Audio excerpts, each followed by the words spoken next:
The title makes it seem like my grandma's a crazy lunatic, but she's not.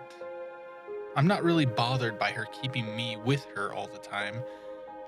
I never had parents, and grandma took me in when I was just a baby.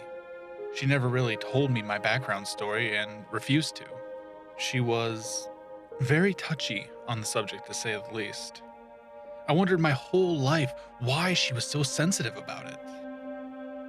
What she did was for my own good, more like everyone in the town's own good. My grandma had been keeping me in her house for 16 years.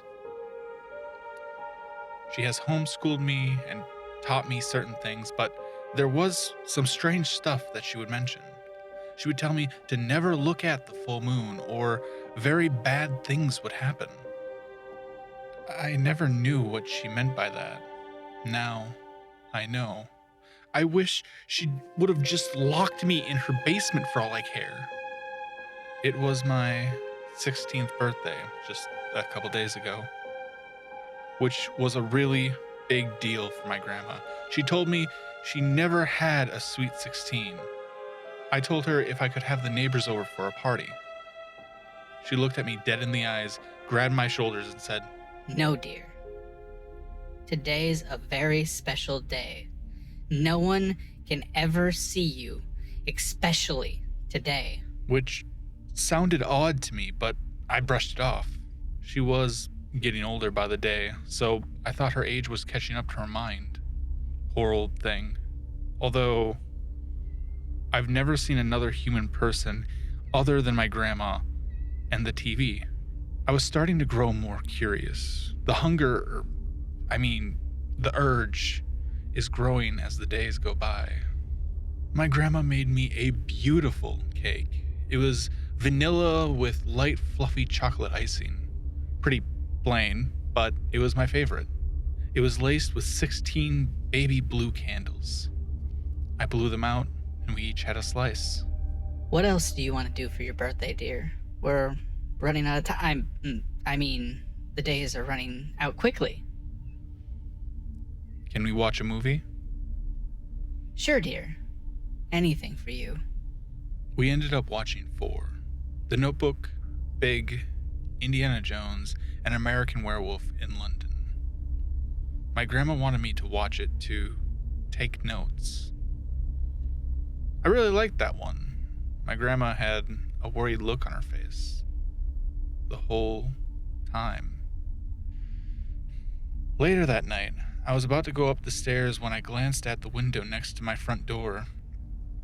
It was foggy, dim night.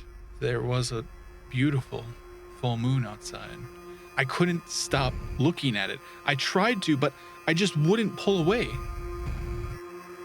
My grandma was looking at me with chains in her hands, shaking visibly.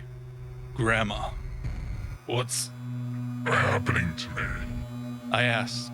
My voice now seemed deeper than before. I fell to my knees and let out an awful noise. It sounded like howling. I looked down at myself, and my arms had grown extremely hairy. My teeth started to ache and ache until it was unbearable. It wasn't long until all of my teeth fell out. I stumbled around to the bathroom, revealing the most horrifying thing I'd ever seen in my life. Me. But it wasn't me. My eyes were bright yellow, and my pupils were like a cat's. All of my hair fell out, leaving me completely bald with only tufts of hair holding onto my scalp for dear life. I asked myself again, this time sounding like gibberish. What's happening to me? My nails have become claws that could kill a man. My legs broke backwards, my knees now bent in an inhuman manner. I shrieked in pain and cried in fear, realizing my voice was now indecipherable. It sounded just like a dog whining. Soon enough, hair started sprouting everywhere around my body. Nose and mouth protruded until it looked like I had a snout. I took one last look in the mirror. To this day, that sight still leaves me a horrible feeling of dread in my chest. An image I will never forget. I looked just like the werewolf in the movie. I didn't even want to believe myself at this point, but what else was I? My mind slowly faded. The last memory I had was an extreme hunger and me crashing through the front door, splintering it into pieces. I woke up, chained to the wall in my room, naked and bloody. My grandma put a blanket around me. She looked dirty and tired. I tried to comprehend what had just happened, but it was no use.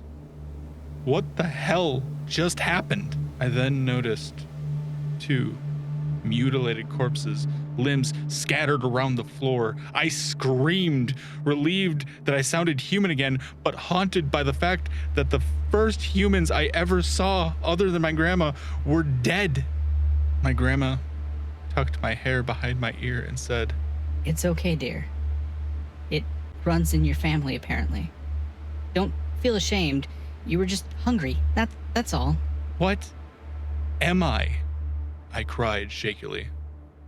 I think you know very well what you are, sweetie.